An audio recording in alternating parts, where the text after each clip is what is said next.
मित्रांनो, M-H law C-T या एक्झामसाठी करंट अफेअर्स कुठून करायचं? त्यासोबतच बेस्ट सोर्स काय असेल आणि कंप्लीट प्रिपरेशन स्ट्रॅटेजी काय असेल? हा जर प्रश्न तुमच्या मनामध्ये असेल, तर हा व्हिडिओ फक्त तुमच्यासाठी आहे. कारण की आजच्या व्हिडिओमध्ये मी करंट अफेअर्सचे सोर्सेस, त्यासोबतच तुम्ही त्या सेक्शनला कसं कव्हर केलं पाहिजे, यावरती बोलणार आहे. सो हा व्हिडिओ शेवटपर्यंत पहा आणि व्हिडिओ आवडल्यास लाईक करा आणि आपल्या मित्रांसोबत देखील शेअर करा.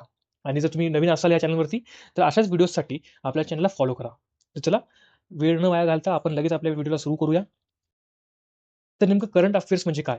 हा प्रश्न खूप कॉमन आहे आणि प्रत्येकाच्या मनामध्ये येत असेल. तर मित्रांनो, करंट अफेअर ही फक्त न्यूज नाही, तर त्यामध्ये नॅशनल अफेअर्स, इंटरनॅशनल अफेअर्स, त्यासोबतच लीगल आणि ज्युडिशियल अपडेट्स म्हणजे नेमकं सुप्रीम कोर्टाने कोणता आदेश दिला असेल किंवा कोणत्याही हाय कोर्टाने आदेश दिला असेल, तर त्याच्याबद्दल आपल्याला माहिती पाहिजे. त्यासोबतच गव्हर्नमेंट स्कीम्स आणि पॉलिसीज, जे वेगवेगळे बिल्स आहेत, ॲक्ट्स आहेत, जे आपलं पार्लमेंट पास करतं त्याच्याबद्दल. त्यासोबतच अवॉर्ड्स, पद्मभूषण, पद्मविभूषण या टाईपचे. मग अपॉइंटमेंट्स, कोणत्या कमिटीला कोणता पर्सन अपॉइंट झाला आहे किंवा मिनिस्ट्रीजबद्दल वगैरे. त्यासोबतच स्पोर्ट्स, मग economy of India as well as of the world. त्यासोबतच एन्व्हायर्नमेंट आणि महाराष्ट्र अफेअर्स म्हणजे महाराष्ट्रामधील ज्या काही चालू घडामोडी आहेत त्याबद्दल. सो या सर्व गोष्टी मिळून तुमचं करंट अफेअर बनतं. तर तुम्हाला मित्रांनो याबद्दल सगळ्या गोष्टी माहीत पाहिजेत. आता नेक्स्ट प्रश्न असा येतो, की या सर्व गोष्टी ठीक आहे, हे करंट अफेअर्स आहेत. पण हे करंट अफेअर्स कुठून फॉलो करायचे किंवा कुठून रीड करायचे? त्यासाठी तुम्हाला काही सोर्सेस सांगेल मी. सो सगळ्यात पहिला सोर्स आहे ते म्हणजे newspaper. Source number 1 that is newspaper. आता द हिंदू, जर तुम्ही इंग्लिशमध्ये कम्फर्टेबल असाल, तर तुम्ही हिंदू किंवा मराठीचा कुठलाही न्यूजपेपर ज्यामध्ये अ, सर्व न्यूज कव्हर्ड केले जातात, ते तुम्ही घेऊ शकता. आता मी हिंदू किंवा इंडियन एक्सप्रेस रिकमेंड करेल. कारण की 2 गोष्टी, एकतर या दोन्ही पेपरमध्ये प्रत्येक गोष्ट कव्हर केली जाते. त्यासोबतच हे इंग्लिशमध्ये असल्यामुळे तुमची इंग्लिशसुद्धा थोडीशी इम्प्रूव्ह होईल. देअरफॉर तुम्ही यापैकी कुठलंही एक न्यूजपेपर रिकमेंड करू शकता किंवा घेऊ शकता. दोन्ही वाचायची गरज नाहीये. यापैकी कुठलंही एक घ्या. ओके. नेक्स्ट पॉइंट आहे, एकच न्यूजपेपर निवडा आणि त्यावरती कन्सिस्टंट राहा. आणि या पेपरमध्ये तुम्हाला national, international, government policies, legal news, judiciary, awards आणि अपॉइंटमेंट्स म्हणजे या सर्व गोष्टी ज्या आपण इथे डिस्कस केल्या आहेत, ते तुम्हाला फोकस करायच्यात आणि त्याचे नोट्स काढून घ्यायचे. पण ते करताना एक गोष्ट लक्षात ठेवा, तुम्हाला प्रत्येक आर्टिकल डिटेलमध्ये वाचायची गरज नाहीये. फक्त त्याच्याबद्दल काही गोष्टी आहेत, जे की मी तुम्हाला पुढे सांगेल, की तुम्हाला त्यातलं काय-काय डिटेल्स किंवा कोणते-कोणते पॉइंट्स निवडायचे. आता नेक्स्ट पाहूया, न्यूजपेपर रीडिंग स्ट्रॅटेजी. तुम्हाला दररोज न्यूजपेपर 20 ते 30 मिनिटं वाचायचा आहे. त्यामध्ये जे आपण पॉइंट्स बघितलेत, हे सर्व पॉइंट्स हे तुम्हाला नोट डाउन करून घ्यायचे. आता तुम्हाला जसं सांगितलंय मी, तुम्हाला याच्यातून करंट अफेअर्स त्यासोबतच इंग्लिशची रीडिंग हॅबिट पण होईल. सो तुम्हाला याचा दोन्ही फायदा होईल तुम्हाला. आणि प्रत्येक पेज गरज नाही वाचायची. जेवढे काही इम्पोर्टंट न्यूज आहेत, त्याला आयडेंटिफाय करा. त्याचे शॉर्ट नोट्स काढा आणि पुढे चला. आता नेक्स्ट सोर्स आहे, इन केस तुम्हाला न्यूजपेपर वाचणं होत नसेल, डेली न्यूजपेपर तुम्हाला कन्सिस्टन्सी राहत नसेल तुमची, तर you can refer to monthly current affairs. हे तुम्हाला भरपूर वेबसाईट्सवरती किंवा YouTube व्हिडिओवरती पण तुम्हाला मिळून जातील या गोष्टी. सो मंथली कंपायलेशन असते. हे रिव्हिजनसाठी किंवा तुम्हाला जर तुमचं न्यूजपेपर होत नसेल फॉलो, तर तुम्ही हे सुद्धा करू शकता. त्यासोबत मंथली कंपायलेशनमध्ये month wise plus topic wise आणि एक्झाम ओरिएंटेड रिव्हिजन असतं. तर तुम्हाला याचा पण फायदा होईल. नेक्स्ट पाहूया. आता मंथली पी-डी-एफमध्ये नेमकं तुम्हाला काय बघायचंय? तर तेच सगळे पॉइंट्स आहेत, जे की तुम्हाला मी सांगितले होते. तर तुम्हाला त्याच्यावरती चांगला अभ्यास करायचा आहे. आता नेक्स्ट सोर्स म्हणजे लीगल करंट अफेअर्स. याच्यामध्ये तुम्हाला सुप्रीम कोर्ट, त्यासोबतच हायकोर्टचे जे काही डेव्हलपमेंट्स आहेत, जे काही केसेस किंवा जे काही त्यांचे जजमेंट्स आहेत, ते तुम्हाला कळतील. त्यासोबतच न्यू लॉज आणि अमेंडमेंट्स जे काही सरकार आणती. त्यासोबतच इम्पोर्टंट बिल्स आणि legislative developments, judicial appointment, judicial development आणि हे सगळ्या गोष्टी कोणाच्या? तर सुप्रीम कोर्ट, हायकोर्ट आणि लॉ कमिशन.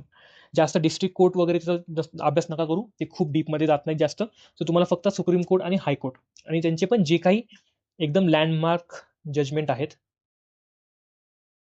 त्याच्यावरती तुम्हाला अभ्यास करायचा आहे. जसं इथं म्हणलंय मी, प्रत्येक लीगल न्यूज पाठ करू नका. फक्त जे काही इम्पोर्टंट आहे तेवढंच करा. आता लीगल न्यूज कुठून करायची?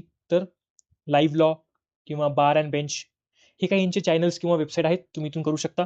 त्यासोबतच ऑफिशियल कोर्ट किंवा गव्हर्नमेंट सोर्सेस, जसं की तुम्हाला माहिती आहे पी-आय-बी, हे गव्हर्नमेंटचं ऑफिशियल सोर्स आहे, वेबसाईट आहे, ज्याच्यावरून तुम्ही सगळी न्यूज कव्हर करू शकता. नेक्स्ट बघूया, सोर्स नंबर 4, गव्हर्नमेंट सोर्स.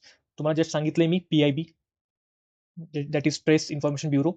ही एक ट्रस्टेड आणि गव्हर्नमेंट वेबसाईट आहे, ज्याच्यावरती प्रत्येक न्यूज किंवा तुमचे जे करंट अफेअर्स आहे ते कव्हर होतील तुमचे. त्यासोबतच PRS लेजिस्लेटिव्ह रिसर्च, त्यामध्ये बिल, पार्लमेंट, लेजिस्लेटिव्ह डेव्हलपमेंट या सर्व गोष्टी कव्हर होतील आणि government schemes, policies, official announcement जे काही आहेत ते तुम्हाला PIB वरती भेटतील. नेक्स्ट पाहूया ते म्हणजे 5वा source that is YouTube current videos. Okay. तुम्हाला म्हणलंय मी की बरेचसे YouTube व्हिडिओज आहेत किंवा चॅनल्स आहेत जे की डेली करंट अफेअर्स किंवा वीकली किंवा मंथली हे तिन्ही कव्हर करतात. तर तुम्ही त्यांना रेफर करू शकता. प्रत्येकसाठी प्रत्येक टॉपिकसाठी वेगळं चॅनल नका रिकमेंड करू किंवा यूज करू. एकच चॅनल करा दॅट शुड बी ट्रस्टेड आणि त्याच्यावरती कन्सिस्टंट राहा.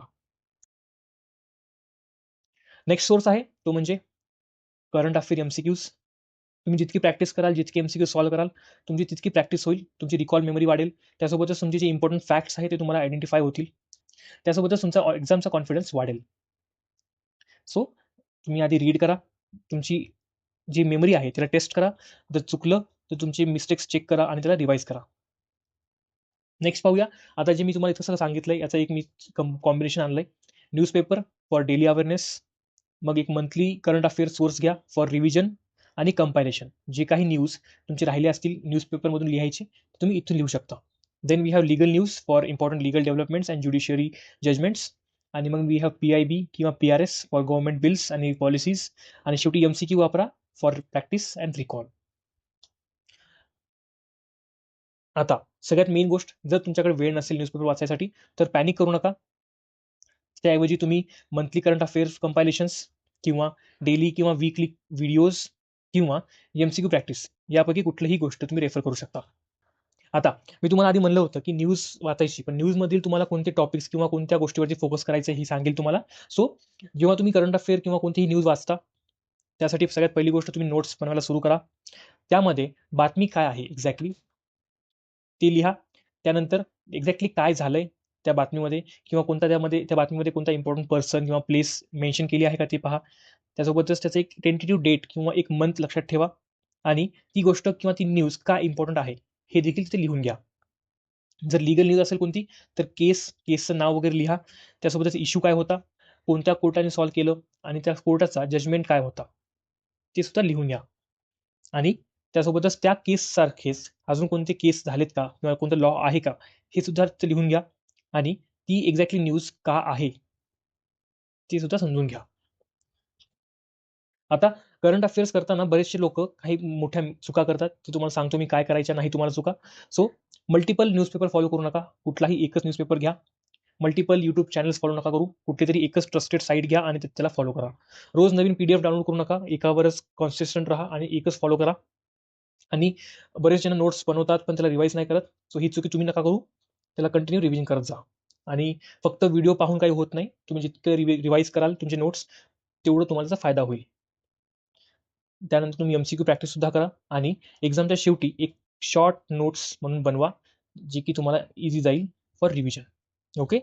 तर मित्रांनो हा होता आपलाचा व्हिडिओ. मी तुम्हाला कंप्लीट सोर्सेस त्यासोबतच इन केस तुम्हाला कोणते डाऊट्स असतील तर त्यात क्लिअर केले आहेत. व्हिडिओ शेवटपर्यंत पाहिला असाल तर लाईक करा. अजून कोणते डाऊट्स असतील तर कमेंट करा. मी याच्यावरती नक्की व्हिडिओ बनवेल आणि मी पुढचे काही व्हिडिओज आपल्या PYQs वरती आणणार आहे. जे काही आपले एक्झामचे PYQs आहेत ते मी कव्हर करेल. सो असंच कंटेंटसाठी आपल्या चॅनलला फॉलो करा. धन्यवाद.